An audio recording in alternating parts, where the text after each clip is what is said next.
Hello students, I hope you are doing well. My name is Ritu. Welcome to my channel. देखिए बेटा, last video में हम इस chapter में carbon cycle और कार्बन आपके किस किस फॉर्म में देखने को आपको मिलता है ये हम देख चुके थे। हमने देखा था कार्बन आपका फ्री स्टेट में भी मिलता है और आपका कंबाइंड स्टेट में भी देखने को मिलता है। फिर हमने एलोट्रॉपी के बारे में पढ़ा था और कार्बन के एलोट्रॉप्स के बारे में पढ़ा था थोड़ा सा, ठीक है। और फिर हमने डायमंड के सिंथेसिस के बारे में बात करी थी। Just a second, okay. हमने कार्बन के सिंथेसिस के बारे में बात करी थी कि किस तरीके से जो कार्बन है वो आपके डायमंड में सिंथेसाइज हो जाता है, ठीक है। और फिर उसके बाद हमें पढ़ना था manufacture of graphite by addition process. यहां तक अगर किसी को डाउट है तो मुझसे पूछ सकते हैं। एक्चुअली कल थोड़ी सी प्रॉब्लम हो गई थी, उसकी वजह से मुझे जाना पड़ा था क्लास के बीच से, अदरवाइज कल मैं फॉर्मेशन ऑफ ग्रेफाइट एंड फुलरेन आपको बता के ही जाती। Well it's okay. चलिए शुरू करते हैं। Graphite by action process. Usually जो आपका ग्रेफाइट है बेटा वो आपके कोक, सैंड और फेरिक ऑक्साइड को सॉडस्ट के ऊपर जब हम बर्न करते हैं, ठीक है, तब हमें आपको मिलता है। लेकिन एक चीज और याद रखिएगा बेटा, ये जो आपका इलेक्ट्रॉनिक हम करते हैं इलेक्ट्रिक फर्नेस में कार्बन डाइऑक्साइड। देखिए होता क्या है, ये इस तरीके से हमने एक कंटेनर लिया, इस कंटेनर में हमने यहाँ पे एक बेड लगा दिया, ठीक है, ठीक है, ये बेड लगा दिया, ठीक। अब ये आपका रहता है बेटा सॉडस्ट का यहाँ पे हमने सॉडस्ट डाल दी। फिर हमने फेरिक ऑक्साइड, सैंड और कोक तीनों का मिक्सचर इसमें यहाँ पे डाल दिया। फिर यहाँ पे दो इलेक्ट्रोड लगाए, ये और ये, ठीक है। इसको हम बोलते हैं चोक बेड पूरा, ठीक।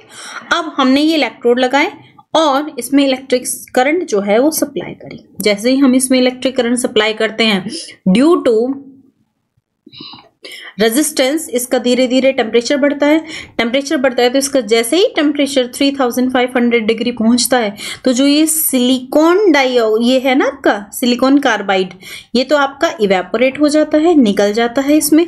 और ये सिलिकॉन जो रहता है सिलिकॉन, और इसमें जो ये कार्बन डाइऑक्साइड है, सिलिकॉन इवेपोरेट हो गया, सॉलिड फॉर्म में चला गया और कार्बन जो है आपका यहाँ पे हमें मिल जाता है। अब ये जो कार्बन रहता है बेटा ये आपका किस फॉर्म में रहता है? ग्रेफाइट के फॉर्म में रहता है, ठीक है। फिर से समझिए, ये देखिए इसमें जो ये सिलिकॉन में बना है, ये सिलिकॉन जो रहता है ये आपका क्या हो जाता है? इवेपोरेट हो जाता है। और यहाँ पे सिर्फ और सिर्फ आपका क्या बचता है? कार्बन, और वो भी किस फॉर्म में? ग्रेफाइट के फॉर्म में। इसको हमने क्या बोला? चोक बेड। हमने इसका किया क्या है? इलेक्ट्रिसिटी, इलेक्ट्रिक करंट फ्लो कराई है इसमें, ठीक है। ये पूरा का पूरा जो रहता है, ये एपरेटस जो बनता है इसको हम बोलते हैं इलेक्ट्रिक फर्नेस, ठीक है। इसमें ये जो रॉड्स हैं ये आपकी कार्बन की रॉड्स हैं जो आपका एक इलेक्ट्रोड्स का काम कर रही हैं, जो एक आपका कैथोड और एक आपका एनोड है, ठीक है। रिएक्शन क्या होती है? सिलिकॉन डाइऑक्साइड कार्बन से रिएक्शन करके सिलिकॉन कार्बाइड बनाता है, कार्बन मोनोऑक्साइड बनाता है। और यही सिलिकॉन कार्बाइड जो रहता है ये इस टेम्परेचर पे क्या हो जाता है? ब्रेक डाउन हो जाता है। और जो आपके सिलिकॉन और कार्बन में बचता है, और जो ये सिलिकॉन है ये आपका क्या हो जाता है? इवेपोरेट हो जाता है। मैंने थोड़ी मिस्टेक करी बेटा, मैंने इसी को इवेपोरेट किया था, ये इवेपोरेट नहीं होता है आपका जी, ये आपका वापस से डिकम्पोज होता है किसमें? सिलिकॉन और कार्बन में। और यहाँ से जो ये सिलिकॉन है ये इवेपोरेट हो जाता है। I hope it is clear. यहाँ पे आपको यही सारी चीजें हैं जो एक्सप्लेन की हुई हैं, आप चाहो तो एक बार पढ़ सकते हो, otherwise move on. Synthesis of fullerene के सिंथेसिस के लिए हम क्या करते हैं बेटा? इमेजिन कीजिए ये आपका कोई एक कंटेनर है, ठीक है। इस कंटेनर में हमने एक ग्रेफाइट यहाँ पे रख दिया और ऊपर, और ये जो कंटेनर है ये पूरा हमने वैक्यूम किया है और इसमें हम हीलियम गैस को डाल देते हैं, ठीक है। और ऊपर से हम लेजर लाइट इसके ऊपर डालते हैं। अब जैसे ही ये लेजर लाइट इस ग्रेफाइट के ऊपर गिरेगी, ठीक है, धीरे धीरे टेम्परेचर बढ़ेगा और टेम्परेचर बढ़ेगा तो ये ग्रेफाइट क्या होगा? बर्न होने लगेगा। और बर्न होगा क्योंकि यहाँ पे कुछ है नहीं, तो ये आपका जो कार्बन है ये चारों तरफ, यहाँ पे इसके चारों तरफ ये डिपॉजिट होने लगेगा। और जब ये डिपॉजिट होगा तो हम इसको जब हम कंडेंस करेंगे ठीक है, ये जो वेपर बनेगी यहाँ कार्बन की इस ग्रेफाइट की वजह से, इसको हम कंडेंस करेंगे और कंडेंस करने के बाद हमें जो सब्सटेंस मिलेगा उसको हम बोलते हैं फुलरेन। ठीक है, इसमें कंडेंसेशन में इसमें होता क्या है बेटा, ये जो कार्बन के एटम हैं ये रीअरेंज हो जाते हैं, आपस में कंबाइन हो जाते हैं। ठीक है, तो जब ये कॉम्बिनेशन हो रहा होता है तो इसमें कार्बन 60, कार्बन 70, इवन ऐसे चलते चलते चलते चलते आपके 350 तक के मिलते हैं आपको, मतलब जो रिंग्स मिलती हैं या जो चेन मिलती है वो आपके कार्बन 350 तक के मिल सकते हैं। ठीक है, और क्रोमेटोग्राफी प्रोसेस के थ्रू हम इनका सेपरेशन कर लेते हैं, अलग अलग इनको कर लेते हैं। हाँ, यहाँ पे हीलियम क्यों डाला, हीलियम इसलिए डाला ताकि आपका जो अंदर का एटमॉस्फेयर है वो अनरिएक्टिव रह सके, नॉन रिएक्टिव रह सके, इसमें कुछ भी ऐसा ना हो जो इस कार्बन के साथ क्या हो, रिएक्शन कर ले। ठीक है, आई होप ये प्रोसेस भी आपको समझ में आई होगी। In case you have any doubt, write down in comment section, I will make again different video on that. ठीक है, अभी तक हमने क्या देखा बेटा, जो आपके कार्बन थे वो आपके 2 टाइप के सब्सटेंसेस बना रहे थे। ठीक है, आपके क्रिस्टलाइन और एमोर्फस। तो यहाँ पे हम किसकी बात कर रहे हैं, क्रिस्टलाइन एलोट्रॉप्स की, जिसमें हमने डायमंड की बात करी, ग्रेफाइट की बात करी और फुलरेन की बात करी। फिर से देखिए, हम इनके स्ट्रक्चर्स के बारे में बात करें। जो आपका डायमंड रहता है बेटा वो रेगुलर टेट्राहेड्रल अरेंजमेंट का रहता है, और इसमें जो कार्बन है, एक कार्बन है, वो अदर 4 कार्बन के साथ आपस में कंबाइन हो जाता है और तब जाके एक सिंगल क्रिस्टल बनाता है। यानी कि एक सिंगल क्रिस्टल में आपके 4 कार्बन रहते हैं। ठीक है, ठीक है, ठीक है, 3 डायमेंशनल स्ट्रक्चर होता है, रिजिड होता है। ठीक है, एक कार्बन की जो वैलेंसी है वो 4 कार्बन से बाउंडेड रहती है।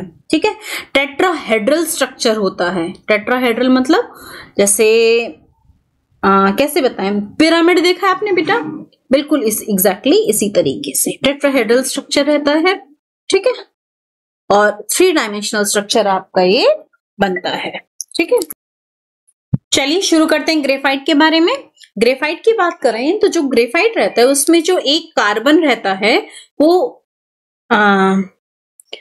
3 अदर कार्बन के साथ कोवेलेंटली बना रहता है और इस टाइप का अरेंजमेंट बनाता है कि हेक्सागोनल रिंग बने।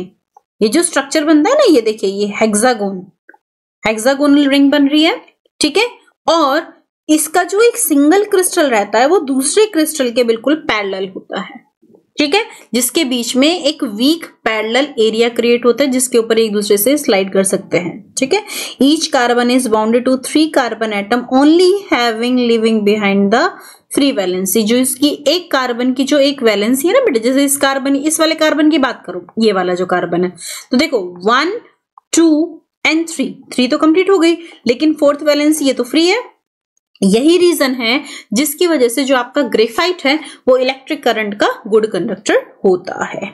ठीक है, आगे देखिए, 3 dimensional arrangement of hexagonal ring resulted. ठीक है, the ring lies on a single plane, the entire structure such that layer of hexagonal ring are arranged parallel to each other. Same चीज जो मैंने आपको भी एक्सप्लेन करी है, एग्जैक्टली सेम इसमें बता रखा है आपको। फुल रिंग की बात करें, स्फेरिकल कार्बन रिंग होती है, ये स्फेरिकल रहते हैं बेटा। ये कार्बन का केज जैसा मॉलिक्यूल, जैसे एक आपका केज बना रखा हो, पिंजरा बना रखा हो, क्योंकि ये बंकमिंस्टर फुलर ने फर्स्ट टाइम बनाया था, इसीलिए उनको ऑनर करने के लिए इसको क्या बोला गया, बंकमिंस्टर फुलरेन। ठीक है, इसीलिए उनके नाम पे इसका नाम फुलरेन रखा गया है। ठीक है, और ये बिल्कुल आपके किसकी तरह रिजेंबल होती है, देखिए फुटबॉल की तरह। जैसे फुटबॉल में आपके पेंटागोन और हेक्सागोन रहते हैं, एग्जैक्टली सेम तरीके से इसमें भी आपके पेंटागोन, हेक्सागोन इस तरीके से स्ट्रक्चर बने रहते हैं, इसीलिए इसको वकी बॉल भी कहा जाता है। फिजिकल प्रॉपर्टीज की बात करें, यूजुअली जो आपका प्योर डायमंड होता है ये कलरलेस होता है, ट्रांसपेरेंट क्रिस्टल होता है, और आपका हार्डेस्ट सब्सटेंस जो नेचुरली हमें मिलता है उसमें हार्डेस्ट सब्सटेंस होता है। डायमंड गुड कंडक्टर होता है हीट का, बट बैड कंडक्टर होता है इलेक्ट्रिसिटी का, क्योंकि 4 की 4 वैलेंसीज कंप्लीट है। रिफ्लेक्टिव इंडेक्स की बात करें, देखिए रिफ्लेक्टिव इंडेक्स होता है इसका 2.5, बहुत अच्छा हाई है। ठीक है, किसी भी कॉमन सॉल्वेंट में इनसॉल्युबल होता है, नहीं घुलता है। ठीक है, और क्योंकि डेंसिस्ट है आपका फॉर्म कार्बन का, इसीलिए इसकी जो डेंसिटी भी होती है बेटे सबसे ज्यादा 3.5 ग्राम पर सेंटीमीटर क्यूब होती है। कार्बन ये डायमंड को हम मेल्ट भी कर सकते हैं एट 3700 डिग्री सेंटीग्रेड पे, इसको हम मेल्ट कर सकते हैं। और अगर डायमंड में कोई कलर आपको देखने को मिल रहा है, इसका मतलब उस डायमंड में क्या है, इम्प्योरिटीज हैं, जिसकी वजह से उसमें कलर देखने को मिल रहा है। वहीं ग्रेफाइट की बात करें, ग्रेइश कलर का डार्क सब्सटेंस होता है, बहुत सॉफ्ट सॉलिड होता है और बिल्कुल जैसे मेटल में लश्चर होती है, चमक होती है, बिल्कुल उसी तरीके से इसमें चमक होती है। आप अपने पेंसिल के आगे की जो लिड होती है आप उसको देख सकते हैं। हीट और इलेक्ट्रिसिटी का गुड कंडक्टर होता है, ओपेक होता है, इनसॉल्युबल होता है किसी भी सब्सटेंस में, जो आपके कॉमन सब्सटेंसेस होते हैं उसमें घुलता नहीं है। डेंसिटी आपके डायमंड से कम होती है, जिसकी डेंसिटी आपकी 2.25 ग्राम पर सेंटीमीटर क्यूब होती है। ठीक है, और इसका जो मेल्टिंग पॉइंट होता है वो 3600 डिग्री सेंटीग्रेड के आसपास होता है। वहीं फुलरेन की बात करें, ब्राउन और ब्लैक कलर का पाउडर होता है, ठीक है, और सुपर कंडक्टर होता है। ठीक है, और जब ये अपने कंपाउंड बनाएगा नोबल गैसेस के साथ। ठीक है, रिफ्रैक्टिव इंडेक्स की बात करें फुलरेन का 2.2 होता है। और कुछ सब्सटेंसेस जैसे आपके ऑर्गेनिक जो सब्सटेंस रहते हैं, जैसे आपका बेंजीन है, टोलुइन है, क्लोरोफॉर्म में, इन सब में ये सॉल्युबल होता है। डेंसिटी की बात करें, सबसे कम कार्बन के इनफॉर्म्स में होते हैं 1.65 ग्राम पर सेंटीमीटर क्यूब होता है। सब्लिमेशन, आपसे कई बार क्वेश्चन पूछा जा सकता है कि कार्बन का कौन सा एलोट्रॉप ऐसा होता है जो जिसमें सब्लिमेशन होता है। The answer is fullerene. 527 degree centigrade पर आपका फुलरेन सब्लिमेबल होता है।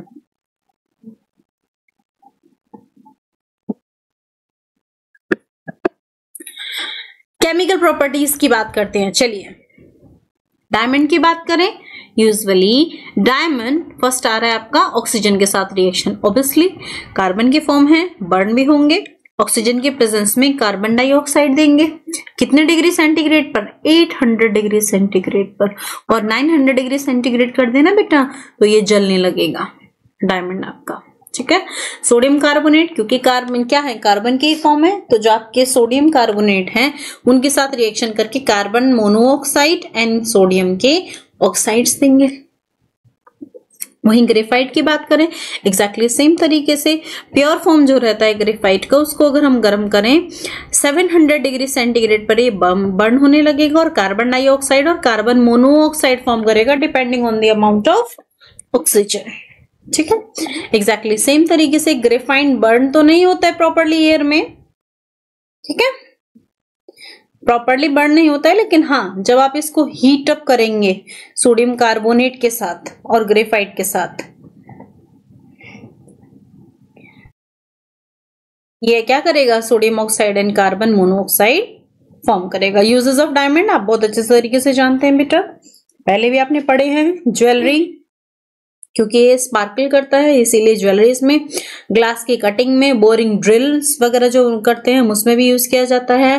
ठीक है, ड्राइंग वायर्स में यूज किया जाता है। लेजर बीम, जो इलेक्ट्रॉनिक्स लेजर बीम होती है उसमें इस्तेमाल किया जाता है। और सर्जन इसको परफॉर्म करते हैं जो आपके डेलीगेटेड ऑपरेशंस होते हैं उसमें। ठीक है, नेक्स्ट आ रहा है ग्रेफाइट, पेंसिल की लेड्स बनाने में इस्तेमाल किया जाता है। ल्यूब्रिकेंट का, बहुत अच्छा ल्यूब्रिकेंट का इस्तेमाल करते हैं ये। ठीक है, और जो ग्रेफाइट रहता है वो पेंट और प्रिंटर्स की इंक बनाने में इस्तेमाल किया जाता है। ठीक है, और plastics as they are strong, जो इसकी जो फाइबर है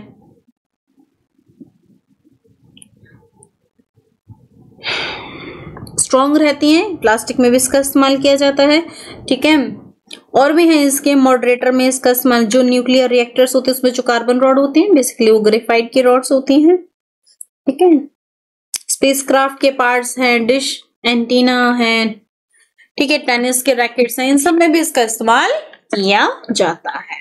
चलिए, ग्रेफाइट को हम किस तरीके से डायमंड में कन्वर्ट कर सकते हैं, चलिए शुरू करते हैं।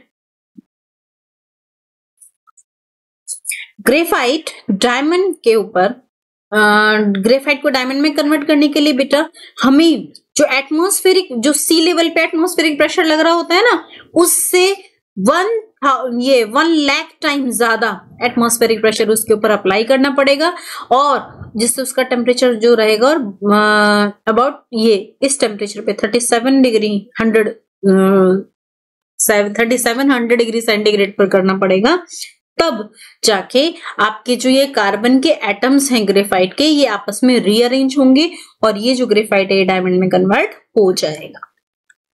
ठीक है, चलिए ये तो हमने बात करी थी बेटा आपके जितने भी क्रिस्टल फॉर्म्स थे। अब हम शुरू करेंगे amorphous allotropes of carbon. Amorphous में अगर हम बात करें, चारकोल, कोक, लैम्प ब्लैक, ठीक है, गैस कार्बन, ये सारे ऐसे रहते हैं बेटा जो कार्बन के एमॉर्फस फॉर्म होते हैं। अब एमॉर्फस क्या होते हैं बेटा? एमॉर्फस वर्ड का मतलब होता है जिनका कोई प्रॉपर स्ट्रक्चर नहीं होता। जैसे हमने ग्रेफाइट को देखा, इसका एक प्रॉपर क्रिस्टल था, एक स्ट्रक्चर था। ठीक है, दूसरा हमने क्या देखा?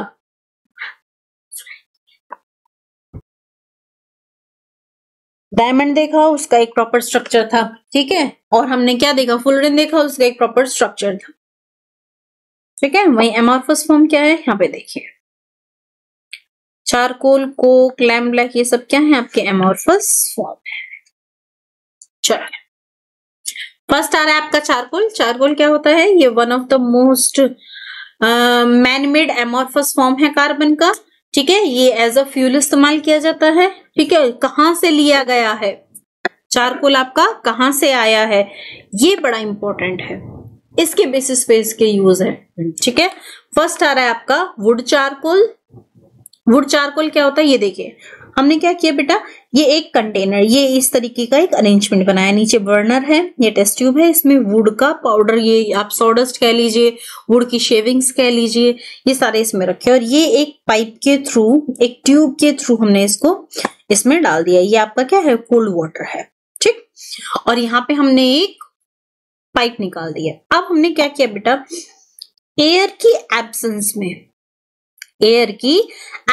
में हम क्या करते हैं, इसको बर्न करते हैं, यहां से नीचे जलाना शुरू करते हैं। अब ये जो वुड शेविंग है, ये इस हीट को एब्जॉर्ब करेंगी।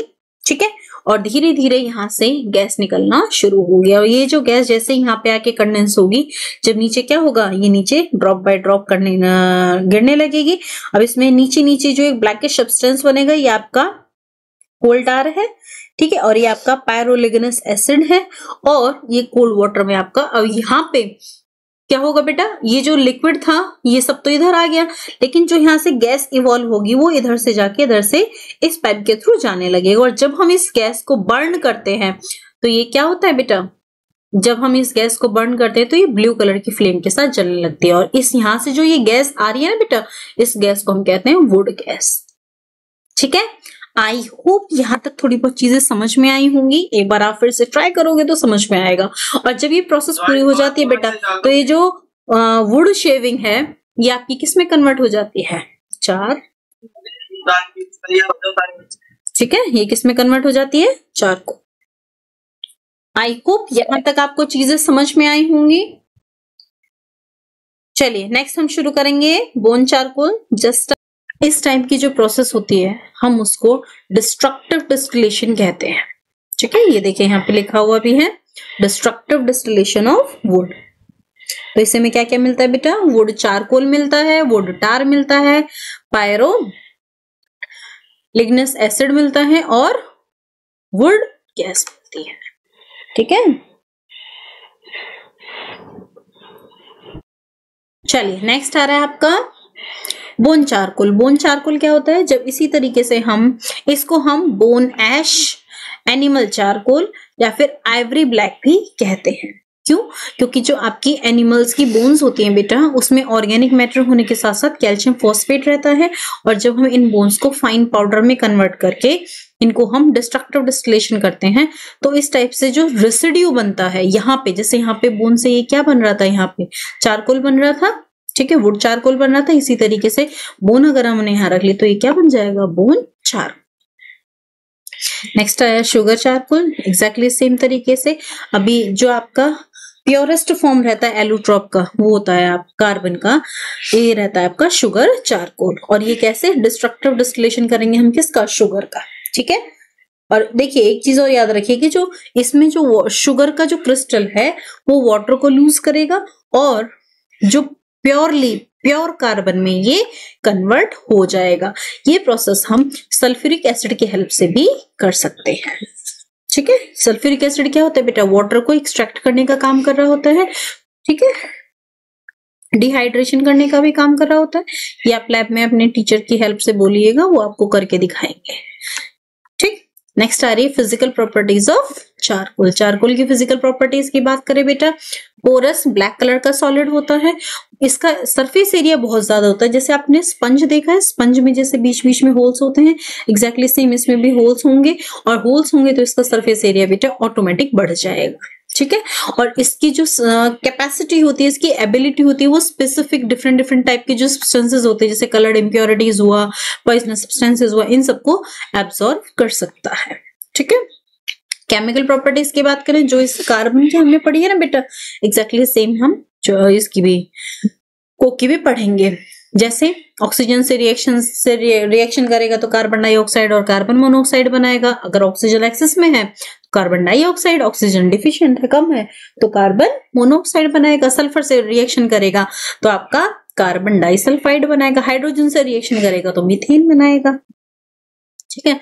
रिड्यूसिंग प्रॉपर्टी, ये इंपॉर्टेंट है। रिडक्शन का कैसे होता है बेटा, जब हमने किसी भी चीज से ऑक्सीजन को निकाल लिया तो उस सब्सटेंस का क्या हो गया, रिडक्शन हो गया। और कार्बन जो रहता है वो अच्छा ऑक्सीजन एक्सट्रैक्टर की तरह काम करता है। जैसे कार्बन सल्फ्यूरिक एसिड वाटर के साथ रिएक्शन करेगा तो देखिए कार्बन मोनोऑक्साइड और हाइड्रोजन, इसमें क्या किया, हाइड्रोजन से ऑक्सीजन निकालने का काम किया, तो इसमें हाइड्रोजन का क्या हो गया बेटा, रिडक्शन हो गया। जिंक ऑक्साइड, जितने भी आपके मेटल्स का रिडक्शन होता है ना, वहां पे हम कार्बन का एक तरीके से रिड्यूसिंग एजेंट की तरह इस्तेमाल करते हैं। मेटलर्जी में इसका बहुत अच्छा इस्तेमाल होता है। सल्फ्यूरिक एसिड में जब हम कार्बन डाल दें और उसको बॉईल करें तो carbon dioxide, water and sulphur dioxide आपकी बनती है। हाँ, एक चीज याद रखिएगा बेटा, जो आपका बोन चारकोल होता है, क्योंकि इसमें आपका कैल्शियम फॉस्फेट होता है, इसीलिए हम इसको रिड्यूसिंग एजेंट की तरह इस्तेमाल नहीं कर सकते, ठीक है।